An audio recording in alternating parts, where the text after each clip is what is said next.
Hi friends, welcome to our channel. మీరు మన ఛానల్ని సబ్స్క్రైబ్ చేయకపోతే వెంటనే శ్రీజ థాట్స్ని సబ్స్క్రైబ్ చేయండి. శివుడు ఆజ్ఞ వలనే మీరు ఇప్పుడు ఈ వీడియోని ఓపెన్ చేశారు. ఆ పరమేశ్వరుడు ఈ విషయాలన్నీ మీకు చెప్పాలని అనుకుంటున్నారు. మీరు వినడానికి సిద్ధంగా ఉన్నారని నేను కూడా అనుకుంటున్నాను. వీడియో లాంగ్ ఉందని స్కిప్ చేసి చూడకండి. ఈ వీడియోలో మనం చాలా మంచి విషయాలు మాట్లాడుకోబోతున్నాం. అసలు మీ మనసులో ఎప్పుడైనా అనిపించిందా, తల్లి గర్భంలో ఈ శరీరం ఎవరు తయారు చేస్తున్నారని? ఇది కేవలం మాంసపు ఎముకల కలయిక మాత్రమేనా, లేక ఇది ఎవరో డిజైన్ చేసి మన ఆత్మకు ఇచ్చిన జ్ఞాన యంత్రమా? మీరు ఇప్పుడు మాట్లాడుతున్న శరీరం ఎంతో చైతన్యంతో నిండిన శరీరం. ఒక్క క్షణం ఆగితే మీరు లేకపోవచ్చు, కానీ మీరు ఎవరు? మీ శరీరం మీది కాదు కదా. ఇప్పుడు మనం ఏమనుకుంటున్నామంటే నేనే నా శరీరం అని. అయితే మన శరీరం కోసం మన వేదాలు చెప్పే నిజం వేరే ఉంది. వేదాలు ఏమని చెబుతున్నాయంటే శరీరం ఒక వస్త్రమే, మనము దాన్ని ధరించి జీవించే ఆత్మలమని. ఈ శరీరానికి అంత శక్తివంతమైన డిజైన్ ఎక్కడి నుండి వచ్చింది? ఈ గొప్ప యంత్రాన్ని ఎవరు తీర్చిదిద్దారు? ప్రతి భాగం, ప్రతి కణం ఇలా ప్రోగ్రాంలో పనిచేస్తుంది. ఒక్క క్షణం ఆలోచించండి. మీరు ఎవరు చెప్పకుండా మీ శ్వాస ఎలా తీసుకుంటున్నారు? మీరు చెప్పకుండానే మీ గుండె ఎలా స్పందిస్తుంది? మీకు తెలియకుండానే మీ నరాలు కోట్ల సమాచారాన్ని రవాణా చేస్తున్నాయి. ఇవన్నీ ఎవరి ఆదేశాల కింద జరుగుతున్నాయి? ఎవరు ఈ వ్యవస్థను ఏర్పరిచారు? మీ DNA కోడ్ ఎవరు రాశారు? మీ గుండె తడితే ఎందుకు దడ వస్తుంది? మీ శ్వాస ఎందుకు మీకు తెలియకుండానే పనిచేస్తుంది? ఇది డిజైన్ కాదంటే మరి ఇంకేమిటి? ఇది ఒక యాదృచ్ఛిక పరిణామమా అనడం నిజంగా అజ్ఞానులే కదా. ఇప్పటి వరకు మీరు మీ శరీరాన్ని చూసిన కోణం తప్పు కావచ్చు, కానీ ఈ రోజున మీరు మీ శరీరాన్ని, ఆత్మను, సృష్టిని కొత్తగా చూడబోతున్నారు. ఈ వీడియో స్కిప్ చేయకుండా చూడండి. ఒక్కసారి ఊహించుకోండి, మీరు ఒక సూపర్ కంప్యూటర్ని చూస్తున్నారు. అందులో వేల కోట్ల లైన్ కోడ్ శక్తివంతమైన ఫంక్షన్లు, సున్నితమైన పనితీరును చేస్తున్నాయి. ఇంతటి శక్తివంతమైన డిజైన్ని చూస్తే ఇది ఎవరు తయారు చేశారబ్బా అని అనిపించక మానదు కదా. అయితే మన శరీరం కూడా అలాంటిదే. మరి దీన్ని ఎవరు డిజైన్ చేశారనే థాట్ మీకు ఎప్పుడైనా వచ్చిందా? సో ఇప్పుడు మనం క్లియర్గా తెలుసుకుందాం. మీ శరీరాన్ని, మీ ఆత్మను, ఈ సృష్టిని మీరు ఇప్పటి వరకు చూడని కోణంలో చూడబోతున్నారు. అయితే మీరు సిద్ధమేనని ఈ జర్నీ మీరు ఎప్పటికీ మర్చిపోలేరు. మన శరీరాన్ని ఒక్కసారి మనం లోపల నుండి చూసే ప్రయత్నం చేస్తే దానిలో రహస్యాలు మనకు అంచనా కూడా రావు. మన శరీరాన్ని నిర్మించిన తత్వం ఏ యంత్రానికైనా క్లిష్టం. ప్రతి కణం, ప్రతి నాడి కోసం ఒక స్పష్టమైన డిజైన్కి సంబంధించిన భాగాలు. ఇది కేవలం బయాలజికల్ మాత్రమే కాదు, ఇది ఒక స్పిరిచువల్. మన శరీరం పంచభూతాల సమ్మేళనం అని వేదాలు చెబుతున్నాయి. భూమి, ఆకాశం, నీరు, గాలి, నిప్పు ఇవి మన శరీరాన్ని నిర్మించే మూలతత్వాలు. ఈ 5 తత్వాలు సమానంగా కలిసినప్పుడే శరీరం జీవంగా మారుతుంది. అవే తత్వాలు విడిపోయినప్పుడు మన శరీరం మళ్ళీ ప్రకృతితో కలిసిపోతుంది. అయితే ఈ శరీర నిర్మాణాన్ని ఎవరు రూపొందించారు? ఇది కేవలం ప్రకృతి యొక్క క్రియనా, లేక ఋషులు తమ తపస్సుతో శరీర శాస్త్రాన్ని, జీవశాస్త్రాన్ని అర్థం చేసుకున్నారు?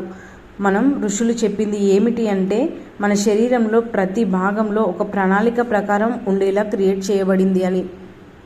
ఇది ఎంతవరకు కరెక్ట్? ప్రతి నాడి, ప్రతి నరువు ఒక గణిత సూత్రంగా పనిచేస్తుందని మన ఋషులు చరక సంహిత, సుశ్రుత సంహిత, ఉపనిషత్తులలో శరీరాన్ని ఒక జీవ వ్యవస్థగా మాత్రమే కాదు, ఇది ఒక లక్ష్యంతో, ఒక ఉద్దేశంతో రూపుదిద్దిన శక్తివంతమైన యంత్రంగా వర్ణించారు. ఇది జీవించేందుకు మాత్రమే కాదు, జ్ఞానం పొందేందుకు రూపొందించబడిన యంత్రం. ప్రతి భాగం, ప్రతి స్పందన ఒక డిజైనర్ ఆలోచనకి ప్రతిబింబం. మన DNAలో 3 బిలియన్ అక్షరాల కోడ్ ఉంది. రుచికంగా ఏర్పడిందని కొంతమంది చెబుతారు, కానీ వేదాలు, మన గ్రంథాలు మన శరీరాన్ని ఒక శాస్త్రీయ డిజైన్ అని చాలా ఏళ్ల క్రితమే వివరించాయి. కానీ కొంతమంది సైంటిస్టులు మన శరీరం కొన్ని యాదృచ్ఛిక మార్పుల వలన ఏర్పడిందని అంటున్నారు. ఏ ప్రణాళిక లేదు, ఎవరు రూపొందించలేదు అనేది వాళ్ళ నమ్మకం. అయితే అంత ఖచ్చితమైన నిర్మాణం ఉండి ఇది ఎవరి ప్లానింగ్ లేకుండా వచ్చిందని చెబితే అది నిజంగా విజ్ఞానం కాదనుకోవచ్చు. ఇది మన వేదాల జ్ఞానాన్ని తక్కువగా చూసే అజ్ఞానం.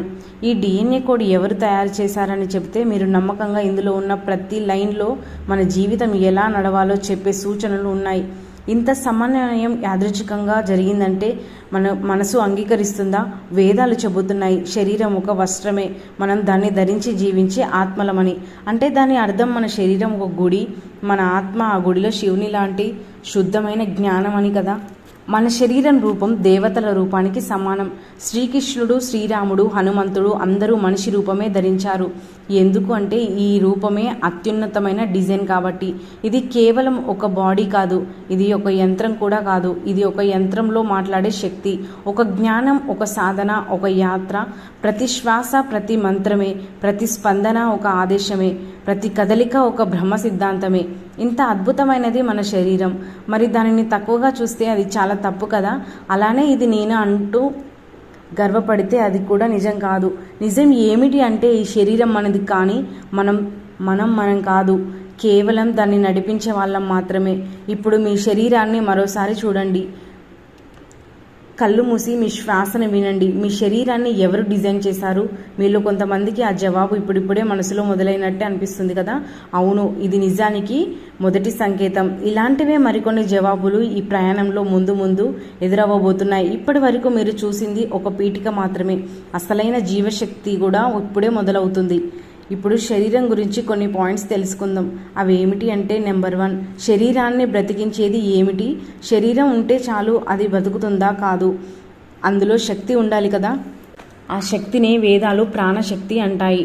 ప్రాణం లేకపోతే శరీరం కదలదు. ఆ శక్తి శరీరాన్ని నడిపించే మనం మాట్లాడగలం, ఊపిరి పీల్చగలం, ఆలోచించగలం. రెండవది, ఈ ప్రాణశక్తి ఎక్కడ ఉంటుంది? ఈ శక్తి మన శరీరంలో ఒక ఎలక్ట్రానిక్ వాహనంలో ప్రవహిస్తుంది. వేదాలు దానిని నాడీ వ్యవస్థ అంటాయి. అంటే మన శరీరంలో నాడుల ద్వారా ఆ శక్తి ప్రయాణిస్తుంది. మొత్తం 7200 నాడులు. ఇవే మన ప్రాణశక్తికి మార్గాలు. ఈ నాడులలో ప్రాణశక్తి స్వేచ్ఛగా ప్రవహించే మనం ఆరోగ్యంగా ఉంటాం. మూడవది, మనం మాట్లాడే మాటలకి శరీరం ఎలా స్పందిస్తుంది? ఒకసారి గమనించండి. మీరు ఎవరితోనైనా కోపంగా మాట్లాడితే మీ శరీరంలో ఏం జరుగుతుంది? గుండె వేగంగా కొట్టుకుంటుంది, శ్వాస తడబడుతుంది, శరీరం వణుకుతుంది. అలాగే ఎవరు ప్రేమగా మాట్లాడితే శరీరం రిలాక్స్ అవుతుంది. అంటే ఏమిటి? మీ శరీరం మీ మాటల్ని, మీ భావాల్ని స్పష్టంగా వింటుంది. అందుకే మీ వేదాల్లో చెప్పబడింది శబ్దం అనేది శరీరాన్ని ప్రభావితం చేస్తుందని. నాలుగవది, మంత్రశక్తి శరీరంపై ఎలా ప్రభావం చూపుతుంది? ఋషులు మంత్రాల ద్వారా శరీరాన్ని శుద్ధి చేసేవాళ్ళు. ప్రతి మంత్రం ఒక శబ్ద తరంగం. ప్రతి శబ్ద తరంగం శరీరంలో ఒక భాగాన్ని ఉద్దీపనం చేస్తుంది. ఇది ఒక సైన్స్ లాంటిది. ఇవాళ మోడర్న్ సైన్స్ కూడా చెబుతుంది శబ్దం నీటిపై ప్రభావం చూపుతుంది అని. కాబట్టి మన శరీరం 70% నీటితో తయారైంది. అందుకే శబ్దం శరీరాన్ని ప్రభావితం చేయగలదు అని మన వేదాలలో చెప్పబడింది. యోగులు శరీరంలో ఏం సాధించారు? వాళ్ళు శరీరాన్ని శబ్ద శ్వాసతో, తపస్సుతో నియంత్రించేవాళ్ళు. అందుకే వాళ్ళు చాలా కాలం ఆహారం లేకపోయినా బ్రతికేవారు, చలిలో బ్రతికేవారు, ఒక్కచోటే గంటల కొద్దీ నిలబడేవారు. ఇది కేవలం శక్తిని బయట నుంచి తెచ్చుకొని కాదు, శరీరాన్ని లోపల నుంచి ప్రభావితం చేయడం వలనే ఇలా చేయగలిగేవారు. ఆరవది, శరీరం ఒక సాధించే సాధనం. ఈ శరీరం కేవలం బ్రతకడానికి మాత్రమే కాదు, ఇది మనకు ఇచ్చిన ఒక సాధనం. దీనిలో మనం సాధన చేసి జ్ఞానాన్ని పొందవచ్చు, మన లోపల దాగి ఉన్న శక్తిని వెలికి తీయవచ్చు. ఇప్పుడు నేను చెప్పిన ఈ 6 పాయింట్లు విన్నాక మీ శరీరం దేవతల రూపమని ఎందుకు అన్నారో మీకు బాగా అర్థమై అనుకుంటాను. ఇంత శక్తివంతమైన శరీరం మనకు ఇవ్వబడింది, కానీ మనం దాన్ని ఎంతవరకు గౌరవిస్తున్నాం? మన శరీరం భగవంతుడు ఇచ్చిన ఒక దేవాలయం లాంటిది. దాన్ని శుభ్రంగా ఉంచాలంటే కేవలం బాత్రూంలోకి వెళ్ళడం కాదు. మనం ఏమి ఆలోచిస్తున్నాం, మనం ఏమి మాట్లాడుతున్నాం, ఏం తింటున్నాం, ఇవన్నీ శరీరం మీద ప్రభావం చూపిస్తాయి. అందుకే వేదాలు చెబుతున్నాయి ఆహారమే మన ఆలోచనే మన క్రియే మన ఆత్మతత్వం అని. మీరు తినే ఆహారం మీ శరీరాన్ని నడిపిస్తుంది. ఆహారం కేవలానికి శరీరానికి శక్తి ఇవ్వడమే కాదు, అది మన మనస్సు మీద ప్రభావం చూపిస్తుంది. శుద్ధమైన ఆహారం శుద్ధమైన ఆలోచనలకు దారితీస్తుంది. అశుద్ధ ఆహారం మనసు మీద భారం పెడుతుంది. అందుకే యోగులు శుద్ధమైనవే తీసుకుంటారు, తక్కువ తినేవారు, సరైన సమయానికి తినేవారు. మీరు మాట్లాడే మాటలు మీ శరీరాన్ని మార్చగలవు. మీరు మాట్లాడే ప్రతి మాట మీ శరీరంలో ఒక రిపోర్ట్లా నిలుస్తుంది. బురదలా మాట్లాడితే మన శరీరం బరువులా మారుతుంది. సాత్వికంగా మాట్లాడితే శరీరం లోపల తేజస్సుతో నిండుతుంది. అందుకే మన వాక్కు శుద్ధంగా ఉంటే మన శరీరం కూడా శుద్ధి అవుతుంది. మీరు చేసే ఆలోచనలే మీ శరీరాన్ని నడిపిస్తాయి. ఒక్కో ఆలోచనల మీద శరీరానికి ఒక సంకేతం. మీరు ధైర్యంగా ఆలోచిస్తే శరీరంలో శక్తి బలపడుతుంది. భయంతో ఆలోచిస్తే శరీరం వెనక్కి తగ్గుతుంది. అంటే మీ శరీరం మీ మనసుతో కలిసి పనిచేస్తుంది.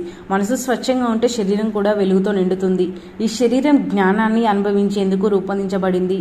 ఇది మనకు అవకాశం.